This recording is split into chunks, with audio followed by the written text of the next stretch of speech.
A billionaire visits his daughter's grave and finds a man, just a janitor, crying in front of her headstone with a small child beside him. But what happens when a wealthy father, on the anniversary of his daughter's death, realizes she had a secret child, and that child is standing right in front of him? The life of Richard Whitmore was like a fortress built of glass and steel, solid, luxurious, and cold. His penthouse sat on the 57th floor of the tower that bore his own name, overlooking the glowing lights of Manhattan. At 54, Richard was the embodiment of the American definition of success. His black hair had silvered at the temples, and his once razor-sharp blue eyes now carried heavy shadows, the weight of sleepless nights and regrets that could never be erased. His name was carved on skyscrapers, on Forbes covers. The press called him the real estate king of the Northeast. But in that lavish apartment, the only thing Richard's heart could hear was the echoing emptiness of his own life. Isabel Marie Whitmore. She died 10 years ago, on a rainy October night. The car lost control and plunged straight into the Hudson River. Isabel was only 24. Richard remembered every detail of that night. He had been in Tokyo, in a meeting for a $200 million acquisition. The phone rang at 2 in the morning. His assistant's trembling voice came through the line. The flight back took 14 hours. By the time he reached the hospital, it was already too late. A cold room, a white sheet covering a small body. Richard pulled the sheet back with trembling hands. Isabel's face looked peaceful, as if asleep, but her skin was frozen to the touch. "My daughter," his voice cracked. "I'm sorry. I'm so sorry for everything." But apologies made too late are just ghosts. When Isabel died, a part of Richard's soul went with her. For the entire 24 short years of her life, Richard had been the kind of father who was always absent. Not because he didn't love his daughter, he did, deeply, in his own way. But that love was always overshadowed by work, by meetings, by deals he kept convincing himself were impossible to skip. He still remembered Isabel's 6th birthday. She had begged him to stay home for her party with friends. But that day, a client flew in from Dubai. Richard chose the meeting. When he returned home at 11 p.m., Isabel had fallen asleep on the sofa, still wearing her pink princess dress. The birthday cake sat untouched on the table, its 6 candles long extinguished. His wife, Catherine, looked at him with cold eyes. "She waited for you until 9, then cried for 2 hours. Richard knelt beside his sleeping daughter, gently brushing her smooth hair. "I'll make it up to you, sweetheart. I promise." But he never fulfilled that promise. There was always another deal, another flight, another reason to be gone. By the time Isabel turned 12, Catherine filed for divorce. "I can't live with a man married to his work," she said. After that, Isabel saw her father less and less. By 18, she barely spoke to him. Richard had another child, Marcus, 6 years older than Isabel. If his relationship with Isabel had grown cold, then his relationship with Marcus was nearly shattered. Marcus once tried to follow in his father's footsteps, studied business, worked at Whitmore Enterprises for 3 years, but he couldn't take it anymore. "All you care about is profit," Marcus had shouted during their final argument 4 years ago. "You don't care about people? You don't care about me? You weren't even there when Isabel needed you the most." "You don't understand the pressure of running an empire," Richard fired back, his voice hoarse with anger and pain. "No!" "You don't understand," Marcus said, tears in his eyes. "You traded your family for skyscrapers, and what do you have now? 2 children who hate you." The words sliced straight into his heart. Marcus walked out that day. Since then, only a few short holiday emails. No calls, no family dinners, just silence. Every year, on October 14th, the day Isabel died, Richard followed a private ritual. He canceled all meetings, turned off his phone, and drove 2 hours to Greenwood Cemetery in Brooklyn. The cemetery, old, quiet, sprawling beneath oak trees, looked more like a park than a burial ground. Isabel's grave was on a small hill, under an ancient oak. Richard chose it because Isabel loved trees. As a child, she used to climb the tall tree in their yard and sit there reading for hours. Her headstone was simple, made of gray granite, engraved with Isabel Marie Whitmore, 1989, 2013, beloved daughter. She painted the world with her dreams. Richard refused any grand memorials. Isabel hated extravagance.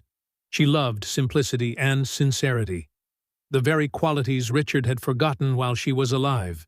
This was the 10th year, a round milestone, heavier than all the others. That morning, Richard woke before dawn. From 3 a.m., he lay staring at the ceiling as memories of Isabel drifted through his mind like old film reels. Isabel at 3, laughing in his arms. Isabel at 10, proudly showing him her painting. And Isabel at 18, looking at him with sad eyes.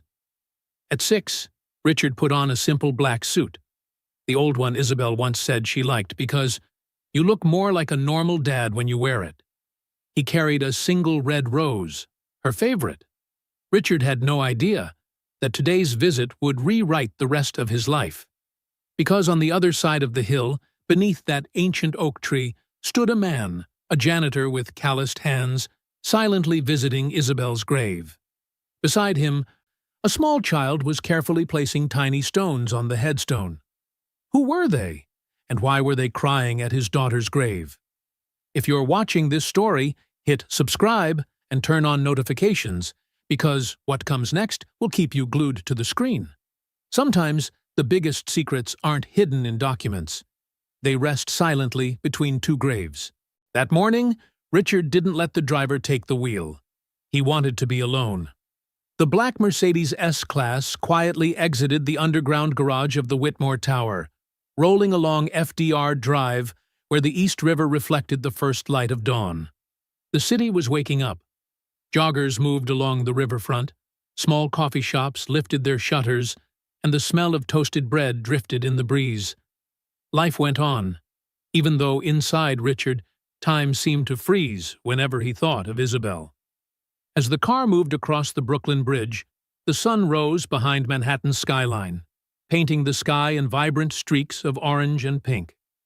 Isabel had loved mornings like this. She once said, "Every sunrise is a painting the universe makes by hand, Dad, and no two are ever the same." The memory tightened something in his chest. Richard drove slowly through the old streets of Brooklyn, rows of brownstones, artsy cafes, vintage shops emitting a nostalgic charm. 10 years had passed, and the neighborhood had changed in many ways. But Greenwood Cemetery remained the same, quiet, ancient, seemingly untouched by time. When he parked and stepped out of the car, Richard felt his heartbeat accelerate in an unfamiliar, uneasy rhythm. 10 years. Yet the pain remained as raw as it had been on that fateful morning. Some wounds, perhaps, never heal. Some losses time can only circle around, never truly cross. Holding the red rose, he walked up the stone path that led to the hill where Isabel rested. A gentle wind blew, trembling the leaves of the old oak tree.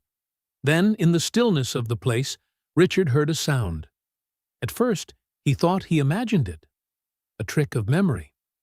But no, it was unmistakably crying. Real, broken sobs, tearing through the quiet like a jagged rip. Richard quickened his steps, heart pounding, and when he rounded a cluster of red maples, the sight before him made him stop. In front of Isabel's grave, a man was kneeling, his shoulders shaking, his face buried in his hands as he cried. The kind of cry that sounded like it came from the deepest part of someone's soul. Next to him, a girl about 9 years old sat on the ground, carefully arranging small stones into a little pyramid. Her purple jacket was worn, her brown curly hair tied into 2 pigtails, and her sneakers looked slightly too big. hand-me-downs from someone else. Richard froze. This was the most sacred place he had, a private sanctuary meant only for him and Isabel. Who were these people? And why were they here, right in front of his daughter's grave? The man still hadn't realized someone was behind him.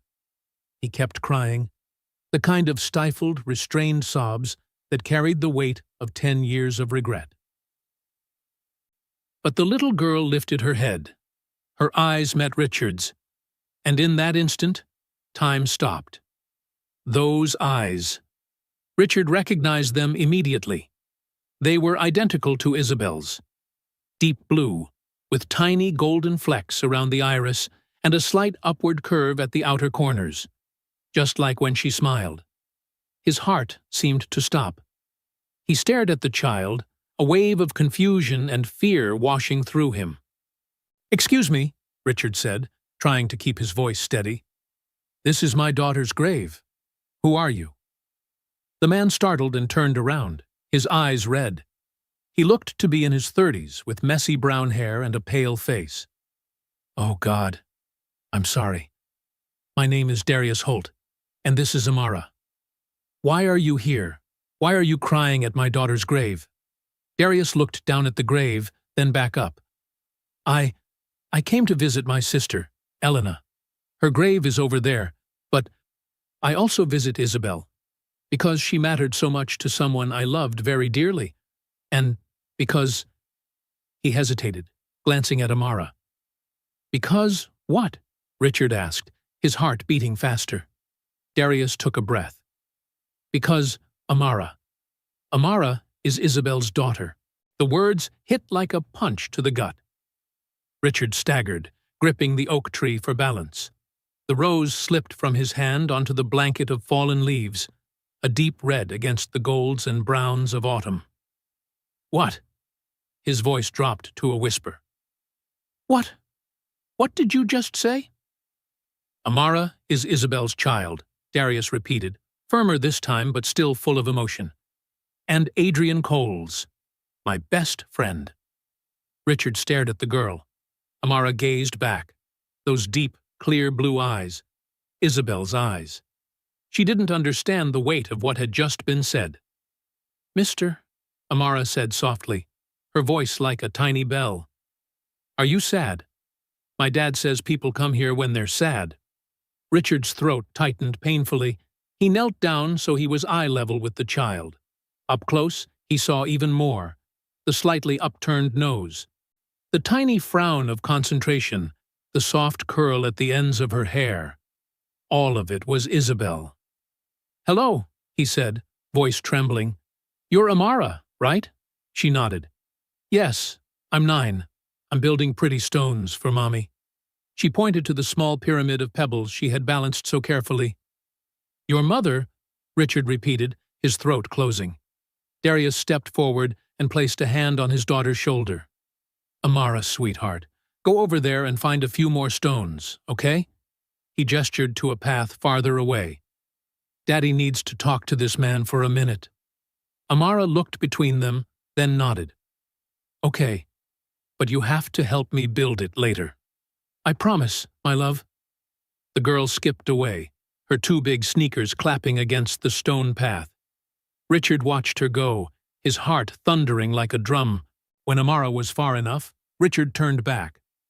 "Explain," he said, trying to stay calm, though his voice still shook. "Everything. Right now." Darius sat down on the grass, leaning against a nearby headstone. His eyes were still swollen. "Adrian Cole was my best friend from high school," he began. "He met Isabel in an art class at the Brooklyn Community Center about 11 years ago." Richard stood still, trying to piece things together. Isabel took art classes? He didn't know. He had never asked what she liked, what she did. "They fell in love," Darius continued, fast and deeply. "Adrian told me Isabel was the woman he wanted forever. They planned a future, a little house upstate, a couple of kids, a dog, a simple life." His voice faltered. He had to swallow hard. Richard felt his own legs weaken and slowly lowered himself onto the cold ground, not caring about the expensive suit. "Why didn't I know?" he asked faintly. "Why didn't Isabel tell me?" Darius looked at him, and in his eyes was a blend of sympathy and reproach. Because she was scared. Scared you wouldn't approve. Adrian wasn't wealthy. He was a carpenter, lived in Bed-Stuy. Isabel said her father always had big plans for her. You wanted her to marry someone from your world, someone who could expand the Whitmore empire. "No," Richard protested, but even he heard the hollowness in his voice. He had had expectations. He had tried to shape her path without asking what she wanted. "And there was one more reason," Darius said quietly. "She said you were never there. She tried reaching out, many times, but you were always busy. Meetings, deals, business trips. Eventually, she stopped trying." Each word was another stone thrown at his chest, and he had no defense. He had been absent. He had buried himself in work. He had missed his daughter's entire life. "Tell me about them," Richard said, voice breaking. "About Adrian and Isabel. I need to know." Darius looked toward Amara, who was gathering stones in the distance. A sad smile tugged at his lips. "They were beautiful together," he said. "Adrian made Isabel laugh, the kind of laugh that comes from deep in the chest. They spent hours in his woodshop. Adrian carving and sanding, Isabel sketching, soft music playing, talking about everything." Richard pictured that. His daughter peaceful, happy, living a life he had never imagined for her. "Did he propose?" Richard asked. "He did," Darius nodded. "One summer evening on the Brooklyn Bridge. No flashy diamond, just a silver ring Adrian made himself, with a blue stone, Isabel's favorite color. She said yes, immediately." Tears streamed down Richard's face. He didn't wipe them. His daughter had been engaged. She had mapped out a life, and he had known nothing. "And Amara?" he whispered. "Isabel got pregnant and gave birth 2 months before the accident," Darius said. "They were over the moon. They found a bigger apartment. Adrian took extra shifts. Isabel painted murals for the baby's room. Animals, forests, starry skies." He stopped, wiping his eyes. "And then, that night happened." Richard knew the broad strokes. The car lost control in the rain, broke through the railing. But now he wanted the full truth. "Elena, my sister, was driving," Darius said, his voice heavy. She and Isabel had been close since high school. That night, they went to an art exhibit in Manhattan. Adrian wanted to go but had the flu and told Isabel to stay home. She still wanted to support her friend on her first show. He inhaled deeply. Elena had 1 glass of wine. Just one. But maybe she was tired, and the roads were slick. On the way back over the bridge, she lost control. The car slid, hit the railing, and then he stopped. There was no need to finish. Richard already knew the rest. People had told him they died instantly, which is kinder. As if that were comfort. "How did Adrian survive?" Richard asked softly. "He didn't," Darius said bitterly. "Not really. His body kept going. But his soul died with Isabel that night." "In the first weeks, Adrian couldn't get out of bed," Darius continued. "I stayed with him, made sure he ate, made sure he didn't do something reckless. He cried nonstop, kept blaming himself. If only I'd been there. If only I'd stopped her. It's my fault." Then, for Amara's sake, he forced himself to keep living. "Adrian was the most devoted father I've ever seen," Darius said. "He learned how to bottle feed, change diapers, rock her to sleep. He turned his wood shop into a tiny warm home. He worked nights after Amara fell asleep, so he could spend the daytime with her." Richard listened, heart aching. Adrian, a man he had never met, had done everything he, Richard, had failed to do for his own children. Adrian had been present. He had loved. He had sacrificed. Adrian raised Amara for 3 years, Darius said, voice weighted. 3 beautiful, difficult years. He loved her with everything he had. But the grief of losing Isabel never left him. It was always there, like a shadow. Then one day, when Amara had just turned 3, Adrian had an accident at a construction site. A wooden beam fell from above and struck his head. He died instantly. I was Adrian's designated guardian, Darius said. I took Amara in, and I tried contacting you. 3 calls to your office after Adrian died. 3 messages. You never called back. Richard shuddered. I didn't know. God, I truly didn't know. Darius pulled an old envelope from his pocket. Adrian kept this letter. Isabel wrote it to a friend, but never got to send it.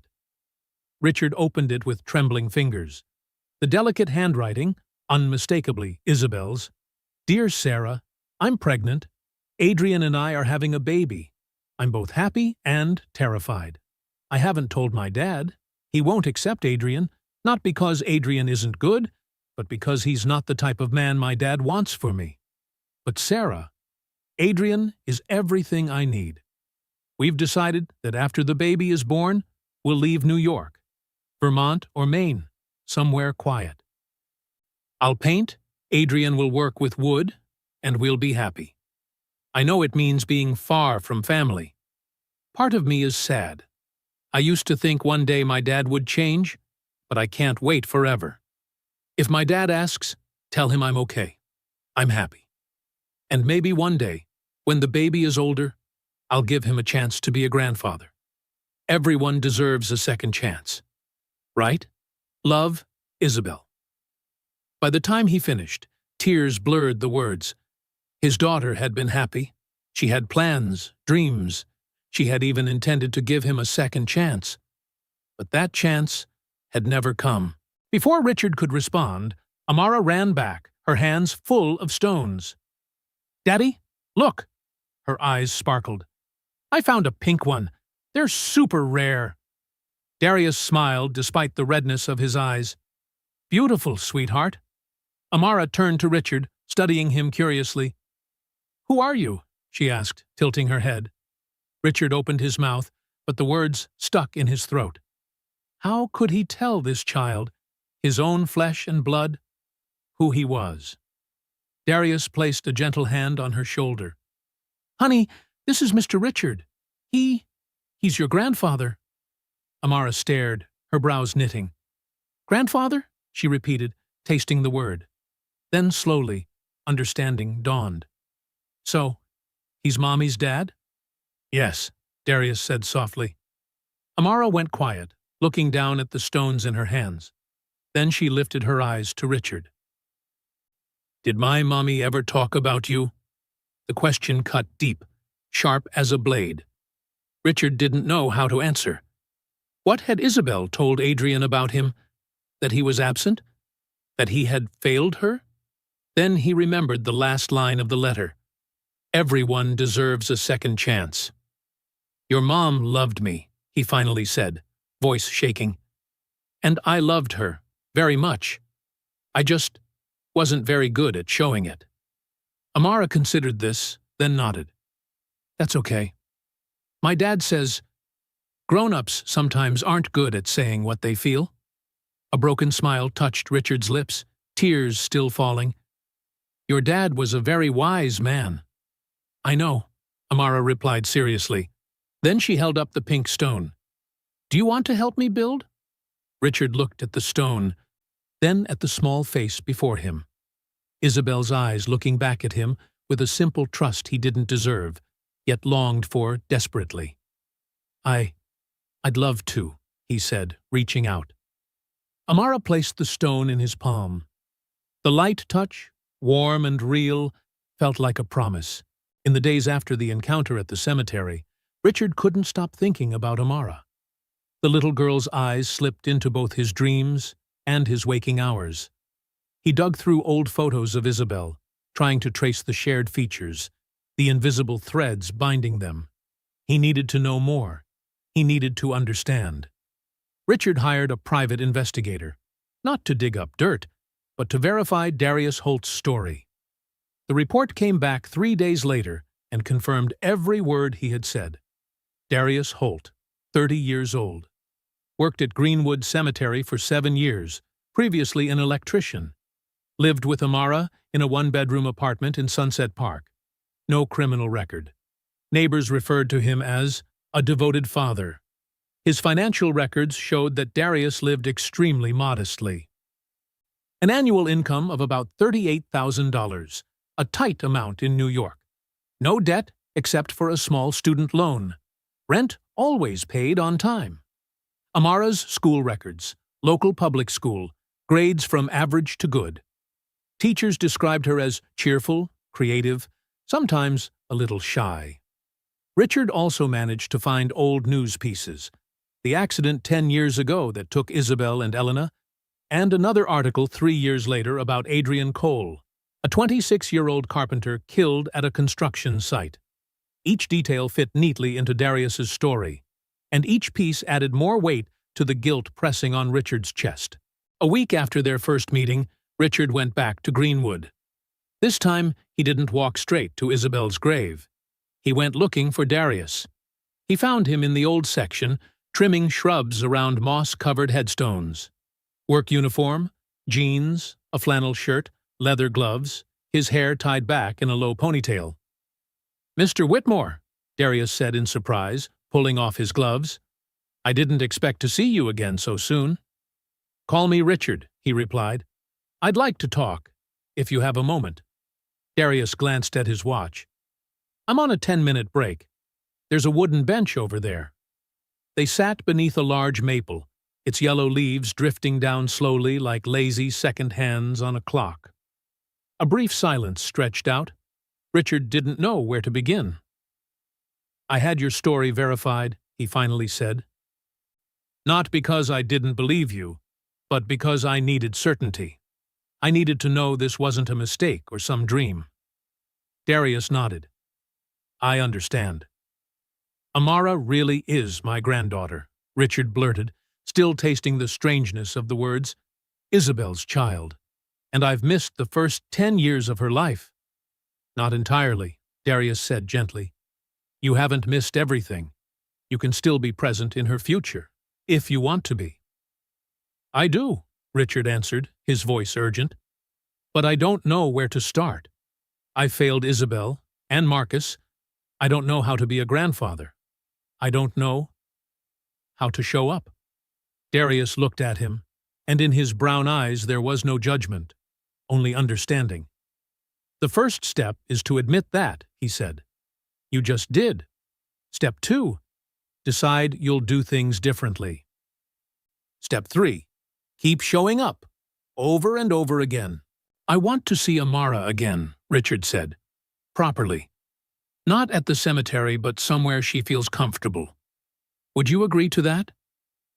Darius considered this. "I have to think about what's best for Amara. She's been through a lot already. Lost her mother before she was born, lost her father at 3. I don't want her hurt again." "I understand," Richard nodded. "I won't pressure you. I only ask that you consider it. I want to know her. I want to be part of her life, if she'll let me." Darius was quiet for a long moment, then said, "I'll talk to Amara. I'll see how she feels.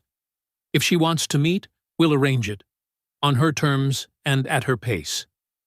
"Thank you," Richard exhaled. "That's all I can ask for." 3 days later, Richard's phone rang from an unfamiliar number. "I talked to Amara," Darius's voice came through. "She's curious about you. She asked what you look like, what you do, and why you're only showing up now." I tried to explain honestly, but gently. "What did she say?" Richard asked, heart pounding. "She wants to meet," Darius replied, "but she chose the park. Open space makes her feel safe." "Which park?" "Prospect Park. It's where we usually go. Near Long Meadow, there's a playground Amara loves. Saturday, 10 a.m.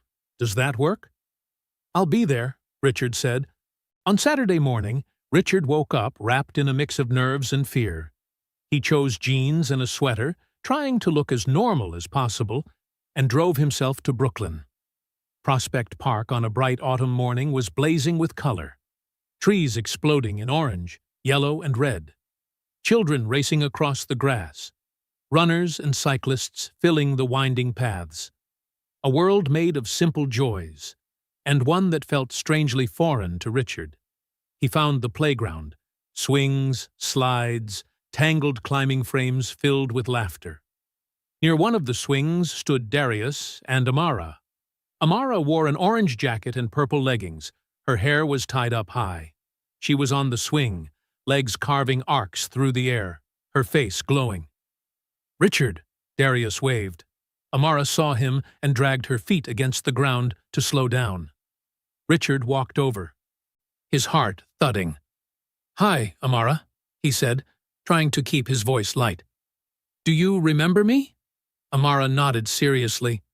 "Yes, you're my grandpa." "That's right," Richard said, kneeling to be level with her. "And I'm very happy to see you again. Dad says you want to spend time with me." Amara tilted her head.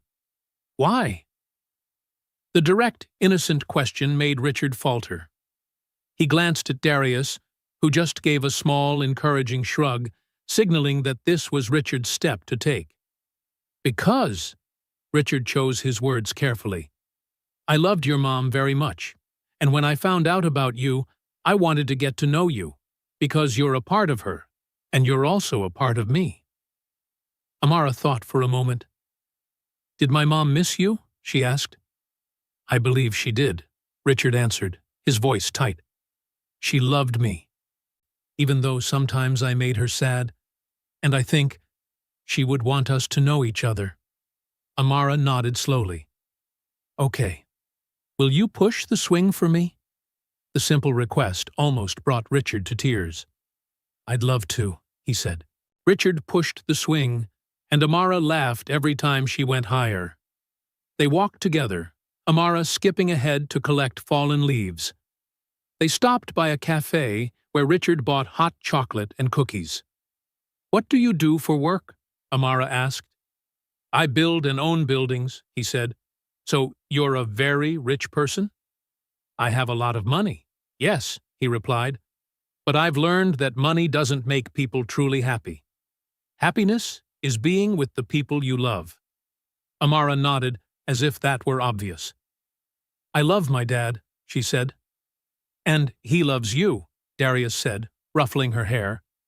As the afternoon drew to a close, Richard gathered his courage to ask, "Darius, Amara, I've been thinking about the two of you coming to my home one day. I'd like to show Amara some of Isabel's paintings, and I have a few other things. Photos, small keepsakes, I think she might want to see." Darius looked at Amara, who nodded enthusiastically. "I want to see my mom's paintings," she said. "Okay," Darius agreed, though still cautious. "But you have to understand, Amara isn't used to your kind of lifestyle. I don't want her to feel overwhelmed." "I understand," Richard said. "I'll be careful, I promise." They agreed on the following weekend.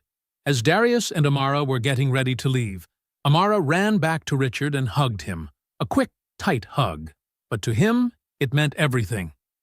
"Bye, Grandpa Richard," she said, then sprinted off after Darius. Richard stood there, watching them go, his chest still warm from the embrace. "Grandpa Richard." The words filled his heart with both joy and sorrow. He had a second chance. He would not waste it. Near the end of the afternoon, Richard gathered his courage once more.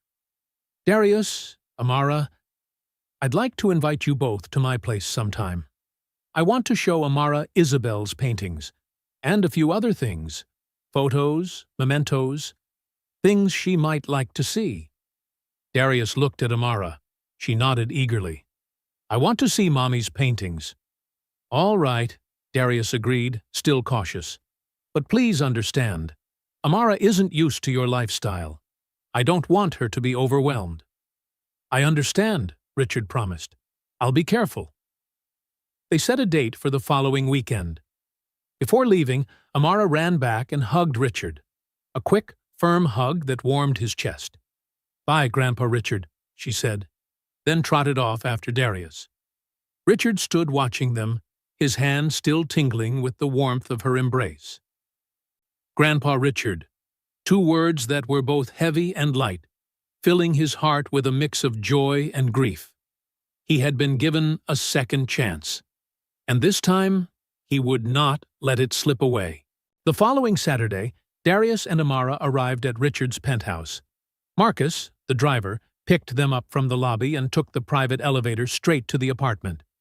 When the doors opened, Amara's eyes widened. "Whoa," she breathed, standing in the middle of the high-ceilinged space, floor-to-ceiling windows overlooking all of Manhattan, minimalist modern furniture everywhere. "This place is bigger than my whole building," she whispered to Darius. Darius looked slightly embarrassed. His eyes scanned the luxury with a mix of curiosity and reserve. Richard noticed the discomfort in him and suddenly felt a wave of shame.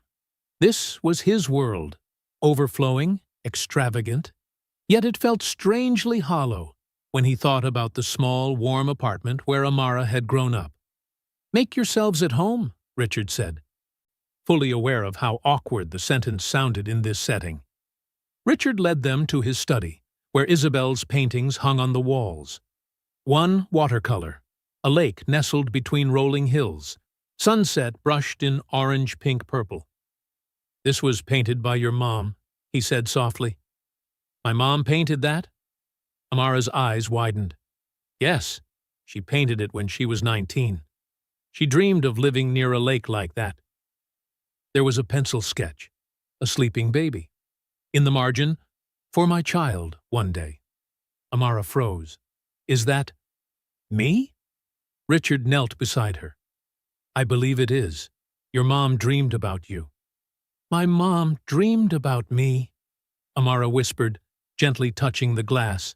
Richard brought out a large box, photos, letters, and keepsakes from Isabel. Amara sat cross-legged on the rug, Darius beside her. She lifted each item with care.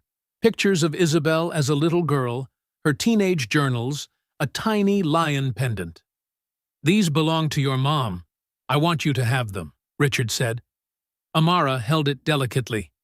Darius helped her put it on. She touched the small pendant, wearing a soft, bittersweet smile. While Amara examined the keepsakes, Darius walked toward the window, looking down at the city. Richard joined him. "I never thought I'd ever stand in a place like this," Darius said quietly, not envious, not impressed, just stating a fact. "Feels like another world." "It is another world," Richard admitted, "and for a long time, it was the only world I knew. But in the end, it's empty. All of this," he gestured around the luxurious apartment, "means nothing if there's no one to share it with." Darius turned to him. "So why change now, after all these years?" "Because meeting Amara showed me what I've really lost. Not just Isabel, but the chance to have a real family. I don't want to waste any more time." "Amara deserves better than a grandfather who shows up because he feels guilty," Darius said bluntly. "You're right," Richard replied without hesitation. "But it's not just guilt. It's love. I loved my daughter. I just didn't know how to show it. And I loved Amara the moment I saw her eyes, because she's part of Isabel, and because she deserves to know she has family." Darius considered him for a long moment. "It won't be easy. Trust takes time. And Amara, I've kept her away from this world for a reason. I don't want money and privilege to spoil her." "I don't want that either," Richard said. "I just want to be present." Darius nodded slowly. "Fine, but on my terms. We take it slow. And if at any point I feel this isn't good for Amara, we stop. Agreed?" "Agreed," Richard answered immediately. From that day on, Richard visited Brooklyn every weekend, sometimes at the park, sometimes at Darius's small apartment. He brought small, thoughtful gifts. A quality watercolor set when he learned Amara loved painting. A book about constellations when she mentioned she liked looking at the night sky. A soft wool scarf when the wind turned cold. He learned to listen, truly listen, when Amara talked about school, friends, and dreams. He sat on the floor building Lego towers, drew pictures with her, or watched her favorite animated movies. One afternoon, Amara asked, "Did you know things about my mom when she was little?" Richard told her, when Isabel was 6, she painted butterflies and flowers all over her bedroom wall. "I was furious," he said, and she just laughed and said, "Dad, now you have free art." Amara burst into giggles, her eyes sparkling. "My mom sounds fun."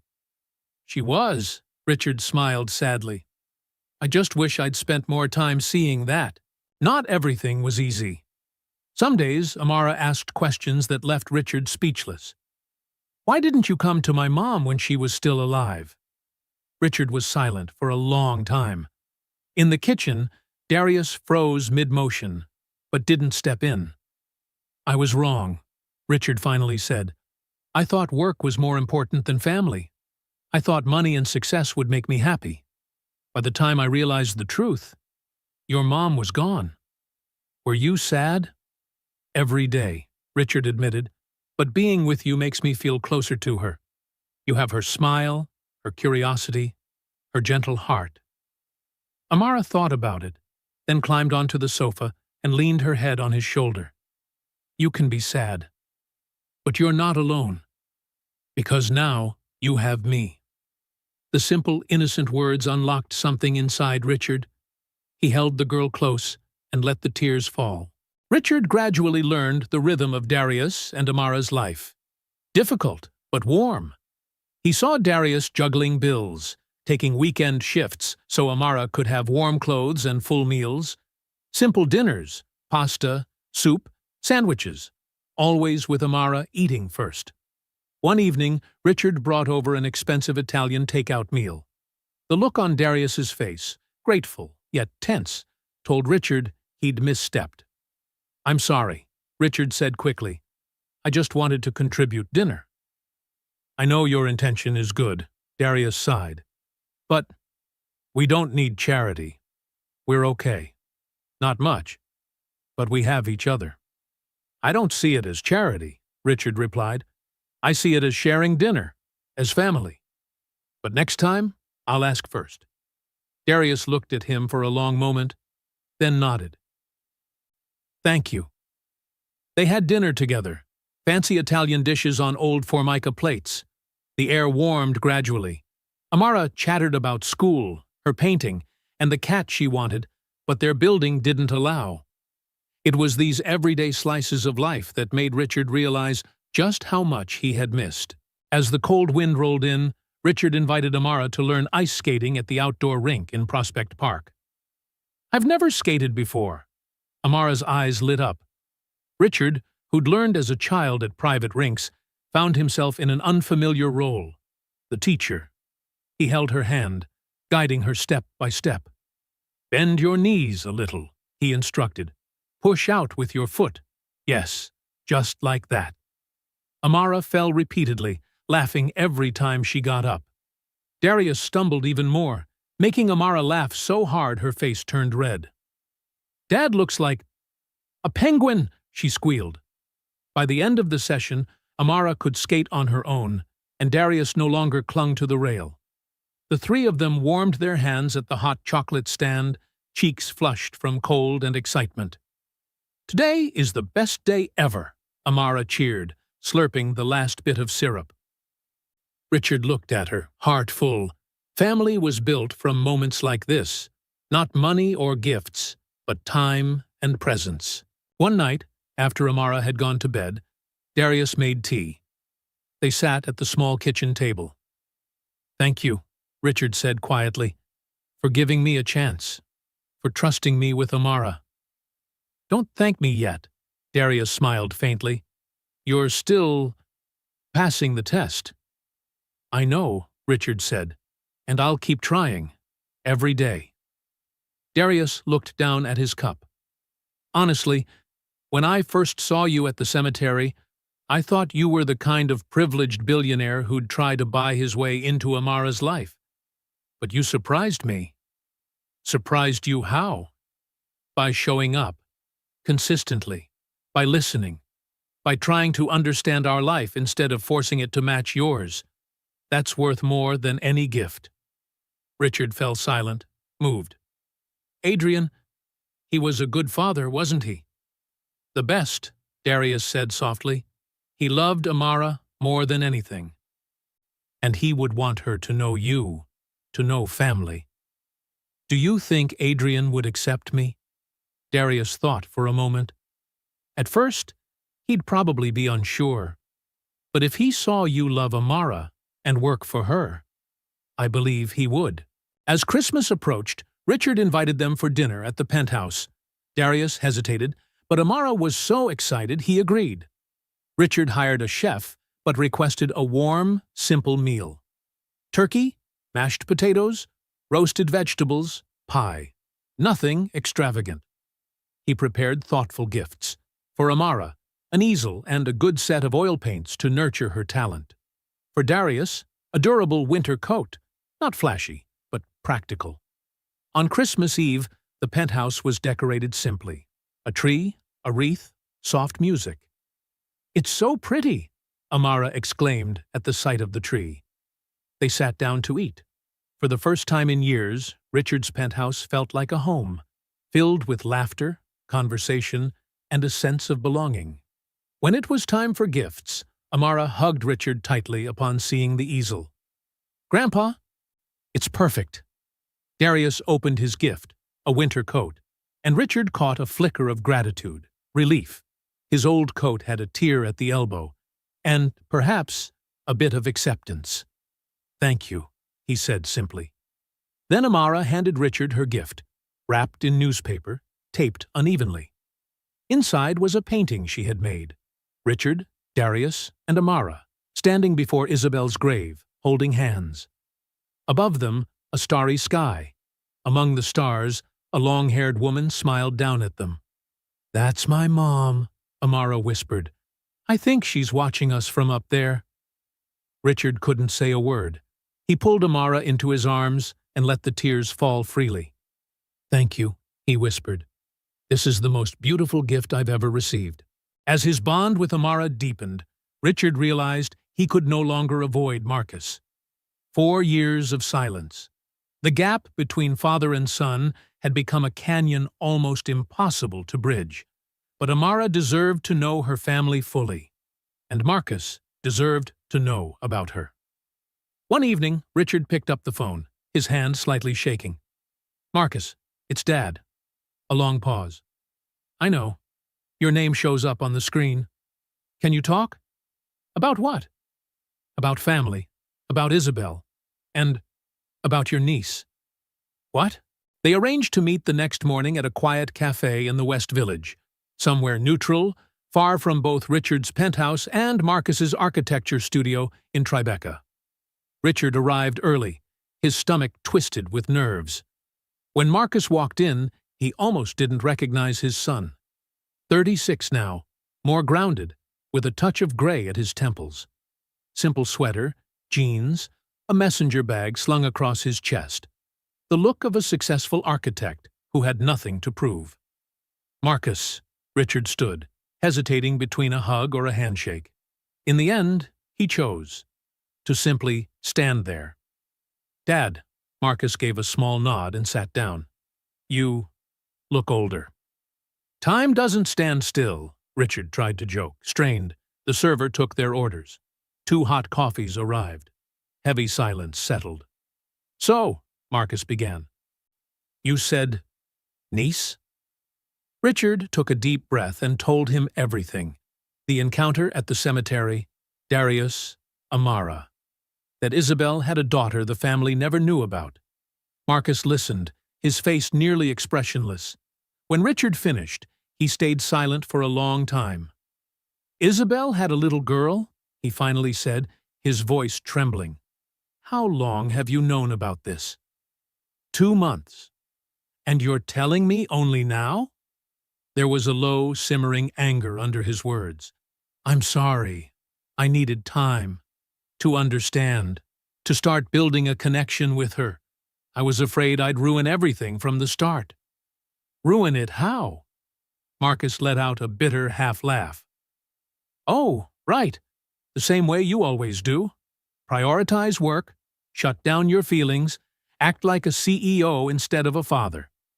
The words stabbed deep, but Richard didn't dodge them this time. You're right. About all of it. I failed you and Isabel. I got my priorities wrong. Now Isabel's gone. My son is distant. And I have one last chance with Amara. I can't lose that. Marcus stared down at his coffee. Do you know what the hardest part of being your son was? Richard shook his head. It wasn't the money. I had everything. Except you. You weren't there for my games, for my recitals. The day I graduated top of my class, you were in Singapore. I sent a gift, Richard said weakly. A Rolex. I was 18. I didn't need a watch. I needed a father. Marcus paused, then continued, his voice sharper. And Isabel, did you know she called me a few months before she died? She was crying. She said she'd met someone, that she was in love. But she was afraid to tell you. I told her to live her life. Then she died. I never knew if she got to be happy before she went. Tears welled up in Richard's eyes. She did. She loved Adrian. They were going to get married, have a family. Marcus wiped at his eyes. At least she had that. They sat there, two grown men quietly crying in the middle of a crowded cafe. A few curious looks drifted their way. Do you want to meet Amara? Richard asked softly. Does she know about me? Marcus asked. She knows she has an uncle. I told her about you, that you're an architect, that you design beautiful buildings. She was excited. Did you tell her we don't talk? He asked. No, I didn't want to make her sad, or make her think family is nothing but drama. Marcus sighed. But sometimes family is messy. That's true, Richard agreed, but it can also heal, if we both try. Marcus looked at his father for a long time. I'm not promising forgiveness, not yet. I'm still angry, but I want to meet her. She's my niece. She's family. That's all I could hope for, Richard said. They chose the Brooklyn Children's Museum for the first meeting, a fun, safe place for Amara. When Marcus arrived, Amara was in the art area, drawing a giant dinosaur on a big sheet of paper. Darius stood nearby, and Richard led Marcus over. Amara, Richard called gently, there's someone who wants to meet you. She looked up, brush still in hand, her curious gaze flicking between Richard and Marcus. This is Uncle Marcus, Richard introduced. My son, your uncle. Amara's eyes lit up. You're the one who designs buildings. Marcus crouched down to her level. That's right. And you must be Amara. I've heard a lot about you. Really? From who? From your grandpa, Marcus said, glancing up at Richard, his expression unreadable. Grandpa Richard says you're really smart and build beautiful things, Amara said. I'm trying, Marcus smiled. Do you like drawing? I love it. My mom drew too. Dad says I draw like her. A flicker of emotion crossed Marcus's face, sadness and tenderness mixed. Your Aunt Isabel was amazing. She used to draw dragons and castles and spaceships just for me. Really? I can draw those. Want to see? I'd love to. Amara tugged him over to the table and began showing him each of her drawings. Marcus studied them carefully, asking questions, praising her choices. Richard and Darius watched from a distance. He's good with her, Darius murmured. Marcus has always been gentle with kids, Richard replied. He used to look after Isabel when they were little. He'll be a good father, someday. Does he have a family? Darius asked. No. He was engaged once, but called it off. He's afraid of repeating my mistakes, putting work before family. After leaving the museum, the group stopped at a local pizza place. Amara sat between the two men, chatting non-stop about the city-building block room. I built a skyscraper. Not as tall as Grandpa's building, but it was pretty good. I'm sure it was, Marcus laughed. When it was time to say goodbye, Amara hugged Marcus. Will you come again? She asked. Marcus looked at her, then at Richard. Yes, I'll come again, he said. Darius walked Amara ahead. Marcus stayed back with Richard on the sidewalk, the cold wind slipping under their collars. She's special, Marcus said. Yeah, Richard nodded. And you're really trying, Marcus continued. With her. I can see that. All I want is not to repeat my mistakes with you and Isabel. That doesn't erase the past, Marcus said slowly. But it's a start. That's all I'm hoping for, Richard replied. Marcus nodded. I'll call you. Maybe we can have dinner. Just the two of us. Talk more. I'd like that, Richard said, hope warming his voice. Marcus turned to go, then stopped without looking back. Dad, I'm not promising things will be okay right away, but I want to try. Thank you, Richard whispered. As time passed, Richard began to notice the cracks in Darius's life. A constant weariness clung to him, with premature streaks of gray in his hair, despite being only in his early 30s. Sometimes, right in the middle of a conversation, Darius stepped into the hallway to take phone calls, his voice restrained, as if he were trying to hold something together. One afternoon, when Richard stopped by the apartment, he found Darius sitting at the kitchen table surrounded by a jumble of bills. Amara was still at school. Darius, Richard called gently, even though the door had been left open. Are you okay? Darius looked up, eyes reddened. I truly don't know what else I can do, he said, voice breaking. Do about what? Everything. He gestured toward the pile of papers. Rent went up. Amara needs new shoes. She grows so fast. The heater broke. The landlord told me to fix it myself. And the cemetery cut winter hours because of budget issues. Richard sat beside him, scanning the numbers. The total wasn't massive by his standards, around $3,000, but with Darius's income, it might as well have been a brick wall. Let me help, Richard said. No. Darius answered instantly. I don't want charity. It's not charity, Richard said softly. It's family helping family. Amara is my granddaughter. You've carried everything alone for 9 years. Let me carry part of it. I don't want to owe you. Then treat it as a loan. Pay me back when things settle. But right now, don't let these bills suffocate you. Darius stared at him for a long time, pride and practicality pulling at him in opposite directions. I'll think about it, he said. Richard didn't wait for the answer. A few days later, he quietly took action. He asked his lawyer to prepay 6 months of rent, anonymously. The heater issue was handled through a building maintenance program, also anonymously. Then he did something else. He called the Greenwood Cemetery manager, an old acquaintance from the real estate world. Richard didn't ask for special treatment. He simply inquired whether there were any stable positions with better pay that matched Darius's skills. The manager, who already valued Darius, agreed to offer an interview for a maintenance coordinator position, a hybrid administrative field role with an $8,000 annual raise. When Darius received the interview invitation, he immediately sought out Richard, suspicion in his eyes. Did you have anything to do with this? He asked. I told the manager you're reliable, Richard replied honestly. The decision is theirs. You still have to interview properly. Why are you doing this? Because Amara needs a stable home.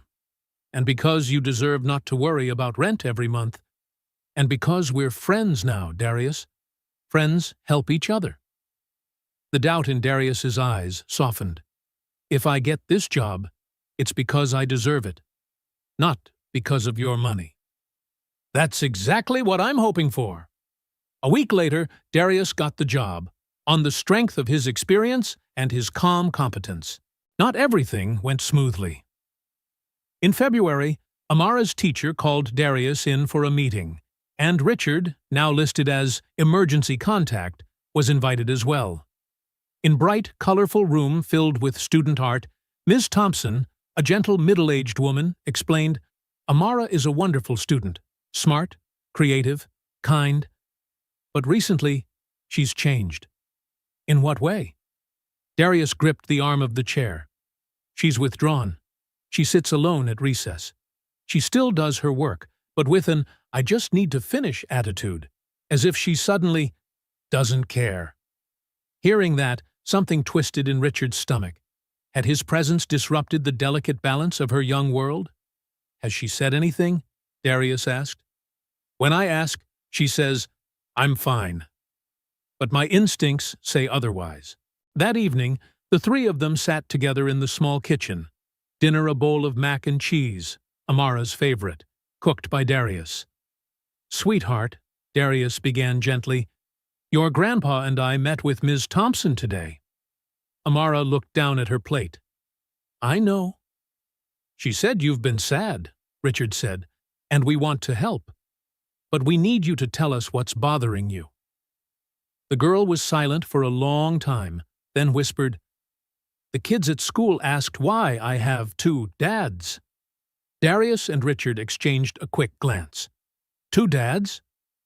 "Dad and Grandpa," Amara explained. "They asked why sometimes Grandpa Richard picks me up, and why Dad is my dad if he's not Grandpa's son.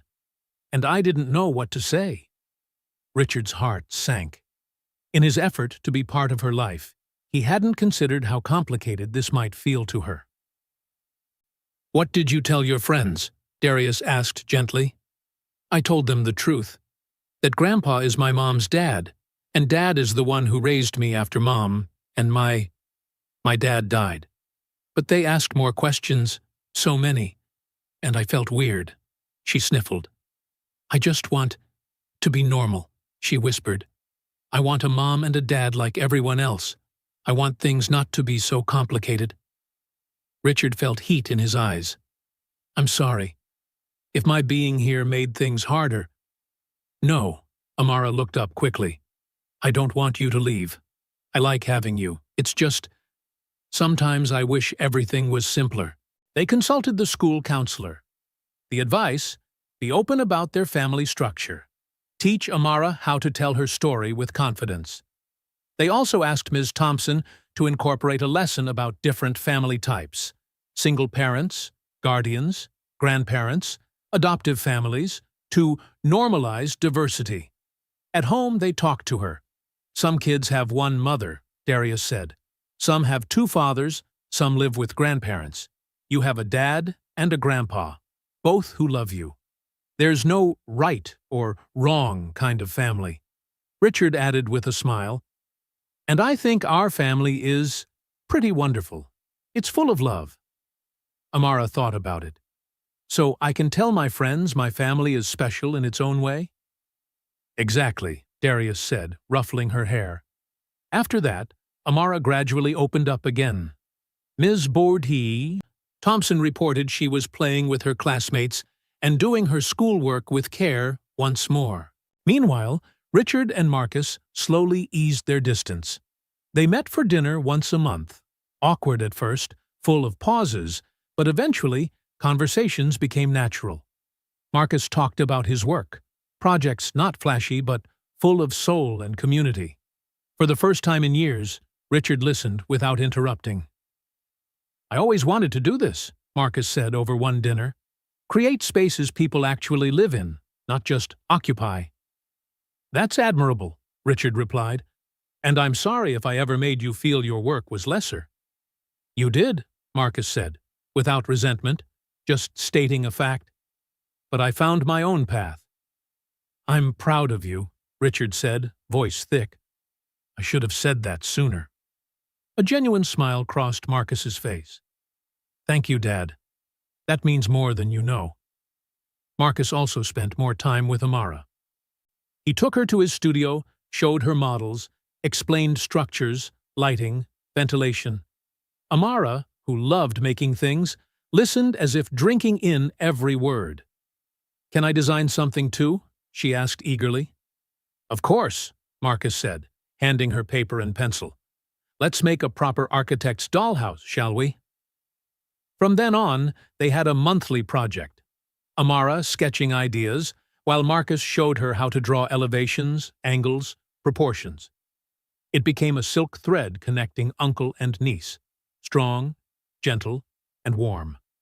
In those months, the little family learned how to breathe together, easing the pressure of money with subtle help, unraveling school anxieties through open dialogue, and slowly repairing the tear between father and son by showing up, steadily, patiently, without fanfare. In March, a woman appeared at Darius's door, tall, red-haired, dressed in an expensive suit, eyes firm and unwavering. "I'm Catherine Whitmore," she said, "Richard's ex-wife. I have a right to meet my granddaughter." Darius froze. "You should talk to Richard first." "I tried. He didn't pick up." "Is Amara home?" "She's at school, and I can't let you see her without Richard agreeing. Let me call him. We'll arrange this properly." Catherine studied him for a long moment, then nodded. "Fine, but I won't be pushed aside. Amara is family, and I intend to be part of her life." That evening, Richard met Catherine at a quiet restaurant, somewhere neutral, calm, away from the detonating weight of old wounds. "Why didn't you tell me?" Catherine demanded the moment they sat down. "About Amara?" "Because I only learned 3 months ago myself," Richard said. "I've been trying to understand, to connect." "And what about me? Isabel was my daughter. Amara is my granddaughter. We've been divorced 15 years. We barely speak." "Because you hurt me," Catherine snapped. "You put work first. And when Isabel died, I couldn't look at you without remembering everything I'd lost." Richard softened his voice. "I know, and you're right. But I'm trying to be different now. With Amara, with Marcus. I want to be her grandmother," Catherine said quietly. "Please, don't take that from me." "I lost Isabel. Don't let me lose my grandchild, too." Richard looked at the woman who had once been his partner. "All right, but we must be careful. Amara's been through so many changes. I understand. I just want to meet her, to know her." A few weeks later, they arranged a meeting at Prospect Park. Richard, Darius, Amara, and Marcus were all there. Catherine approached, and Amara instinctively tucked herself behind Darius. Catherine dropped to her knees, eyes brimming. "Hello, sweetheart. My name is Catherine. I'm your mother's mother. Your grandmother." Amara looked to Darius, saw him nod, then turned back. "Do you look like my mom?" Catherine smiled through her tears. "People used to say so. Your mom had hair like mine." "And I have my mom's eyes," Amara said softly. "You do," Catherine whispered, "and I'm so happy to finally meet you." For an hour they talked, Catherine showing childhood photos of Isabel, telling stories, answering Amara's endless questions. When it was time to leave, Amara hugged her. "You'll come again, right?" "I promise." Catherine's arrival added another complex layer to the family dynamic. Richard and Catherine had to learn how to coexist, not as a couple, but as two grandparents sharing space, both loving the same child. It wasn't always easy. There were disagreements about boundaries, about gifts — Catherine tended to go overboard — about scheduling.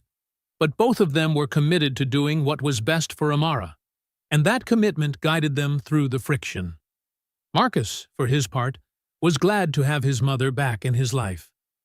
The two met regularly, tending to old wounds and filling in the quiet spaces that had long existed between them.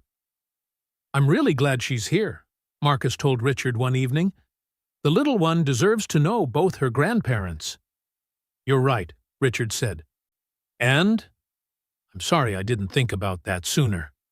In this new rhythm, their family, held together by old fractures and new threads, continued moving forward, slowly, carefully, but steadily. And at the center of them all stood Amara, supported by hands that had once been clumsy, but were now learning how to hold each other properly. October came again, 11 years since Isabel's passing. But this year, Richard didn't go to Greenwood alone. The whole family came with him. Richard, Marcus, Catherine, Darius, and little Amara. They walked together, not perfect, but united, to honor Isabel. The day was warm, sunlight spilling gold across the headstone. Each brought a gift. Richard, a red rose, as he had for the past 10 years. Marcus, a handwritten letter filled with words he had never said aloud. Catherine, the scarf Isabel once loved. Darius, a photo of Isabel and Adrian laughing together. Amara, a drawing of their family beneath an oak tree, hands intertwined. Above them, she drew a woman with long hair smiling down. "This is my mom," she said. "She's always watching us." They stood in silence, a circle imperfect, but full of love. Richard read Isabel's favorite poem. Marcus shared memories. Catherine cried quietly, taking Richard's hand, for the first time in over a decade. Darius bowed his head. "Isabel," he said softly, "you brought light into Adrian's life. And through Amara, that light continues. Thank you." Amara's small voice followed. "Mom, I don't remember you, but I hear so many beautiful stories. I know you love me, because I feel it every day." After the memorial, they drove to the small lake house in upstate New York, the one Richard had purchased. "I bought this place for us," he said, "a home where family can gather, where Amara can grow up around nature, where we can make new memories." Amara ran to the deck, eyes wide. "It looks just like the picture my mom drew." Richard smiled. "Exactly. That was the idea." They explored the house, a bedroom for Amara, painted a soft lavender overlooking the water, a room for Darius, rooms for Marcus and Catherine, and a sunlit studio where Amara could draw just like her mother. "It's beautiful," Marcus whispered as he stood on the dock. "Isabel would have loved it," Catherine murmured. "That's what I wanted," Richard replied, "to keep her dream alive." They stayed the whole weekend. On the first morning, Richard taught Amara how to fish. They sat on the dock, legs swinging over the water. "Grandpa," she asked, "do you think my mom is watching?" Richard looked up at the endless blue sky. "I'm sure she is, and I think she's smiling, seeing all of us here together." "Do you think she's proud of me?" "More than anything," he whispered. "You are everything she ever wished for. Smart, kind, creative." Amara rested her head on his shoulder. "I love you, Grandpa Richard." "I love you too," he choked out.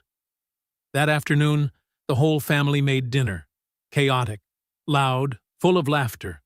Marcus chopped salad, Catherine handled dessert, Darius grilled chicken, and Richard managed the potatoes, which burned a little. "You really don't have the talent for this," Marcus teased. "I know," Richard laughed, "but at least I'm trying." They ate on the porch, watching the sunset paint the sky orange-pink-violet, just like Isabel used to draw it. "To Isabel," Richard said, lifting his glass. "To Isabel," they echoed. When night fell, Richard sat alone on the dock. The lake lay still, reflecting 1,000 stars. Darius appeared with 2 steaming cups of tea. "I figured you might need this." They sat in comfortable silence.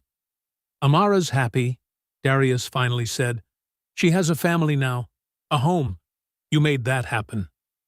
"Not just me," Richard replied. "All of us. The day we met at the cemetery, I thought you were just another arrogant billionaire." "And did I disappoint you?" Richard smiled faintly. "No," Darius said. "You surprised me. You learned to listen. You changed. At your age, that's not easy." "I had to. For Amara, for Marcus, and for Isabel, even if it's too late. It's never too late, Darius said quietly. She's still watching, and she's proud of you. Richard looked up at the sky. A tear slipped down, not from grief, but from forgiveness finally earned. He whispered, "Thank you, Isabel, for teaching me how to love again and how to live again." As the stars blazed above, Richard Whitmore finally understood. It's never too late to change, never too late to love, never too late to come home, to family, to your heart, to yourself. Family isn't defined by perfection, but by choosing love even when it hurts. Not by avoiding mistakes, but by the courage to stand up each day and try to do better. Those we love, even when they're gone, never truly disappear. They live in our memories, in the goodness they left behind, in the warmth that travels through generations. Isabel once dreamed of a lake house filled with laughter, of a family bound by tenderness, of a life woven with art and joy. She didn't live to see it, but her dream came true. In Amara, the girl with her eyes. In Richard, the father who once lost his way, now finding the road home. In their family, imperfect, but whole. Richard, who once held everything yet felt he had nothing, finally found the one thing that mattered. A family, a purpose, a place to call home. If this story touched your heart, don't forget to hit like, subscribe to the channel, and share the video to spread messages of love, forgiveness, and family. See you in the next story, where every wound can become the beginning of something more beautiful.